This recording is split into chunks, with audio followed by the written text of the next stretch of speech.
Festival बनाने से क्या होता है कि पब्लिक को जान हुई तो पब्लिक खुद डायरेक्ट उसकी दुकान पे आती है और खुद लेती है, तो हमको 2 पैसे का प्रॉफिट मिलता है। आज हम लोग वो लोग से भी ज़्यादा अच्छे और बड़े पतंग बनाते हैं और वो लोग सोच रहे हैं कि भाई ये छोटे छोटे पतंग उड़ाते हैं, लेकिन हमको भी ऐसा फील हुआ कि नहीं, ये लोग को भी दिखाना चाहिए कि जैसे छोटे काइट्स है तो उसको बड़े काइट्स में कैसे कन्वर्ट करें। आज हम लोग वो लोग से भी ज़्यादा अच्छे और बड़े पतंग बनाते हैं और वो लोग सोच रहे हैं। पहले हम उनकी फ़ोटो खींचते थे, तो आज वो लोग को कंपलसरी हो गया कि हमारा काइट छूटता है तो वो लोग वो काइट की डिज़ाइन भी चोरी करने का ट्राई कर रहे हैं। तो इतना है कि जो इंट्रोड्यूस किया इंटरनेशनल काइट फेस्टिवल को बहुत बड़े स्केल पे। Thank you sir.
भाई साहब, आपका नाम बताइए और कितने मेरा साल से आप पतंग बना रहे हैं? मैं लगभग, मेरी उम्र है 60 वर्ष की उम्र है और मैं लगभग 50 साल से 49 साल से मैं पतंग का मेरे वालिद साहब के साथ करता हूँ। जब यहाँ गुजरात के अंदर 2 पतंग वाले थे, एक नबी बहादुर थे और एक उनके ससुरा थे, और उनके ससुरा के साथ मेरे वालिद साहब मामू लगते थे। जब से हम ये पतंग बनाते हैं और हमारे वालिद साहब का, तब मैं ये धंधा संभाल रहा हूँ और पतंग का धंधा बेहतरीन है, ऐसी कोई बात नहीं है।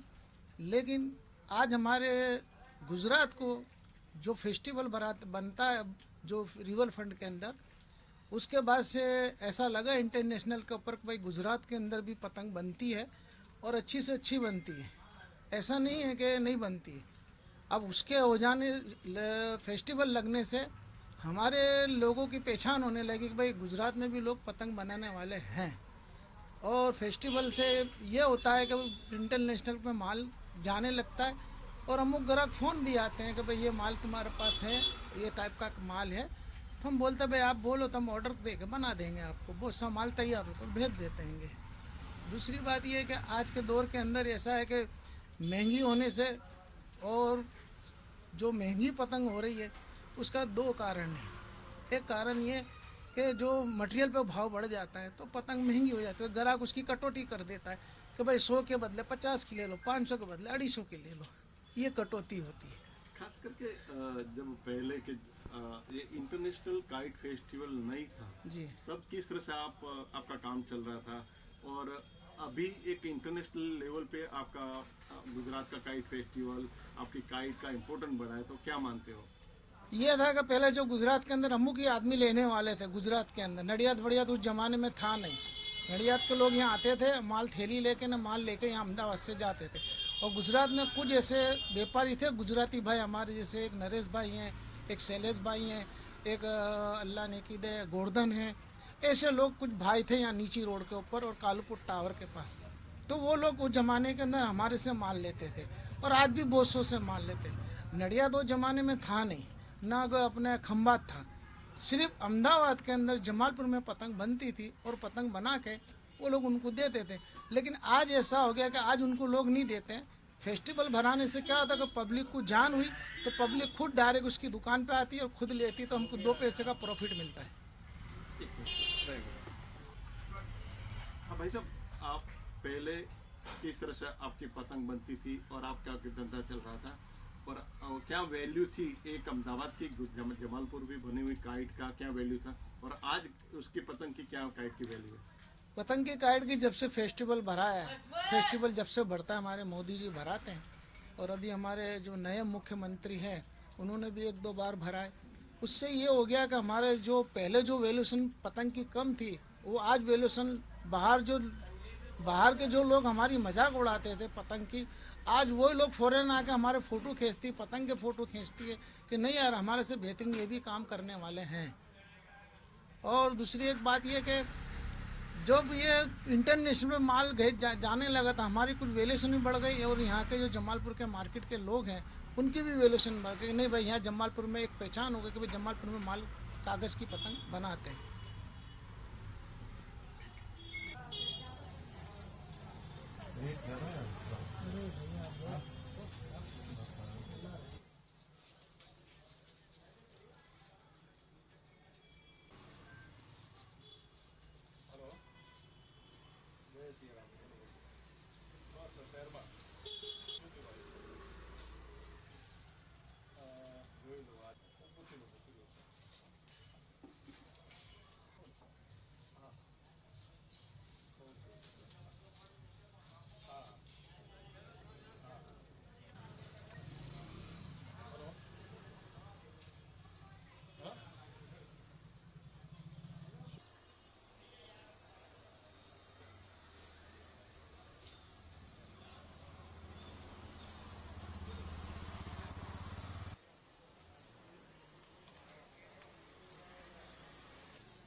भाई साहब आपका नाम बताइए। और मेरा नाम सैयद अब्दुल हमीद है। अब्दुल भाई, इंटरनेशनल काइट फेस्टिवल वाइब्रेंट के साथ ये गुजरात की पतंग ये नई जोड़ी गई थी, तो पहले कैसा था और अभी किस तरह से आपका धंधा लग रहा है? कितने कारीगर काम करे और कितने अभी बढ़े? पहले कितने काम करते थे, अभी? पहले नॉर्मली काम चलता था, अब जो है फेस्टिवल का जो मामला आया इससे हमारा काम थोड़ा फास्ट हो गया। तो इसमें कारीगर भी ज़्यादा है और पतंग की मार्केटिंग भी ज़्यादा होती है। और जो ये पतंग बनती है तो बाहर जो कारीगर होते हैं, लेडीज़ कारीगर, उनके घर भी रोजी उद्योग पहुंचता है। तो इससे ना लेवल बढ़ गया और पूरे इंडिया में यहाँ से माल जाता है हमारे यहाँ से। आपकी पतंग पहले कहीं ना कहीं छोटी पतंग पे कागज की पतंग मानते थे लोग, मगर आज उसकी वैल्यू ये अंतर्राष्ट्रीय पतंग महोत्सव में आने से किस तरह से बढ़ा है? हमारा वैल्यू है ना इंडिया में इतना बड़ा है फेस्टिवल के आने से। जो चेन्नई में पतंग बनती है ना, इससी भारी पतंग हमारे अहमदाबाद में बनती है। और हमारे अहमदाबाद में हर स्टेज के बाहर बाहर के लोग आते हैं, यूपी के आते हैं, रामपुर के आते हैं, इलाहाबाद के आते हैं, हर राज्य के कारीगर आके यहाँ पर काम करते हैं। तो सबको रोजी उद्योग मिलता है हमारे गुजरात में, तो सबका उद्योग बढ़ता है। और देखिए आप एक से एक पतंग है, सब एक से एक कारीगर काम करते हैं यहाँ पर, सब यानी सबको रोजी बढ़ गई। फेस्टिवल के आने से मार्केटिंग बढ़ गया गुजरात में। हर स्टेज का इंसान फेस्टिवल में आके पतंग उड़ाता है, कोई चाइना की पतंग लेके आता है, कोई कहाँ की लेके आता है। तो हमारे अहमदाबाद की जो पतंग होती है, जो जमालपुर पतंग बाजार है, यहाँ के कारीगर सब में बेस्ट है। ये रामपुर वाले यहाँ जो आते हैं, इनसे बेस्ट पतंग हमारे जमालपुर में बनती है। जमालपुर में जो हमारे अहमदाबाद में माल बनता है ना, ये रामपुर वालों से अच्छा बनता है। ये रामपुर वालों को हमने ही सिखाया काम करना भाई। आपका नाम और डेजिग्नेशन बताइए। मैं रिजवान कादरी, इतिहासकार हूँ। रिजन भाई, जब काइट फेस्टिवल को एक इंटरनेशनल लेवल पे प्लेटफॉर्म को देकर वाइब्रेंट गुजरात के साथ जोड़ दिया और एक अंतर्राष्ट्रीय काइट फेस्टिवल नाम दिया, तो इसके कारण हम गुजरात के जो काइट मेकर थे, काइट फेस्टिवल, काइट लवर्स से, उनकी वैल्यू किस तरह से बढ़ी और क्या आप देख रहे हो फ्यूचर? पतंग तो काफ़ी पुराना है और अहमदाबाद के अंदर मकर संक्रांति पे न उम्र का भेदभाव रहता है, न कोई धर्म का, न जाति का भेदभाव रहता है। सभी लोग मिलके पतंग का आनंद लेते थे। ये बहुत बरसों से चला आता उत्सव था और इसके साथ एक टीम स्पिरिट की भावना भी थी और सभी लोग उसका आनंद लेते थे। पहले ये क्या होता था कि मर्यादित तौर पे सिर्फ अहमदाबाद तक सीमित था। जब से वाइब्रेंट समिट के साथ साथ काइट फेस्टिवल होने लगा तो दुनिया भर के पतंगबाज आने लगे और उसके साथ अहमदाबाद के पतंगबाजों ने भी मुकाबला करा, क्योंकि अहमदाबाद के पतंगबाजों का, अहमदाबाद के पतंग उस्तादों का कोई बेजोड़ है, उनका कोई आप तोल नहीं लगा सकते। तो वो लोग भी अंतर्राष्ट्रीय फलक पे आने लगे। और उसके बाद जो चेंज हुआ, परिवर्तन कैसे हुआ, क्योंकि अहमदाबाद में बहुत ही प्रकार के पतंग बनते हैं और अहमदाबाद का पतंग उद्योग बहुत बड़ा था। 365 दिन चलता है। सिर्फ मकर संक्रांति पे पतंग उसके लिए बनते ऐसा नहीं है। पतंग की डिमांड, अहमदाबाद के पतंग की डिमांड पहले देश भर में अलग अलग जगह पे अलग अलग वक्त पे पतंग उड़ाए जाते पूरे देश में। तो इससे क्या हुआ कि दुनिया भर के लोगों को, पतंगबाजों को, दुनिया के पतंगबाजों को पता चला कि अहमदाबाद के कैसे पतंग है। तो उससे उसका बहुत बड़े पैमाने पे मार्केटिंग हुआ और इसको एक इंडस्ट्री का जैसे दर्जा मिला हो, उस तरह से जो 1-2 करोड़ या 5 करोड़ के पतंग थे, आज वो हजारों करोड़ की तादाद में बनने लगे हैं। और इससे क्या हुआ कि लोगों को रोजी रोटी मिली, पतंग के साथ जुड़े हुए अलग अलग जो लोग हैं उनको एक स्वरोजगारी मिली और इसकी वजह से एक पहचान मिली। अहमदाबाद के पतंगबाजों को भी दावत आने लगी, क्योंकि उनका कौशल्य, उनकी जो स्टाइल है, क्योंकि अहमदाबाद के पतंगबाज हैं वो पतंग ढील से नहीं पेच लड़ाते, क्योंकि उनके अंदर जो टेक्निक है पतंग के पेच लड़ाने की, दुनिया के अंदर इतने इस तरह से पेच नहीं लड़ाए जाते जो अहमदाबाद में लड़ाए जाते। और एक टीम स्पिरिट की भावना जो अहमदाबाद के साथ जुड़ी हुई है, वही पतंग उत्सव के साथ जुड़ी। और ये बात लोकल से ग्लोबल तक कैसे पहुंची, उसका श्रेय हमारे वो ज़माने के मुख्यमंत्री और वर्तमान सम्मान्य प्रधानमंत्री नरेंद्र मोदी जी को जाता है। ગોપાલ કરીને કહું હતો ત્યાં BMDC ગ્રાઉન્ડ अच्छा, એની સાથે પછી માર્કેટમાં જમલપુર માર્કેટમાં હા. મતલબ નથી માર્કેટ છે પણ આજે વેલ્યુ જે વધી કારીગરો વધ્યા એક પ્રસંગ એવો છે જે તમને ઇન્ટરેસ્ટિંગ મળે કે જે સુધારક કરસનદાસ મૂળજી એ મુંબઈથી ચાલતા ડીસા જતા અચ્છા અચ્છા અને રસ્તામાં સુરત રોકાયા હા હા તો એમણે જોયું કે ડોસીઓ પણ ઝાંખરા લઈને પતંગ પકડવા માટે દોડતી હતી હા હા અને કે એમને તો એટલું આશ્ચર્ય લાગ્યું કે આટલા મોટા પાયા પર પતંગ ચગે અચ્છા. અને પછી સુરતમાં સાંજના પથ્થરમાં હા. રોકાય અચ્છા અચ્છા એકબીજા પર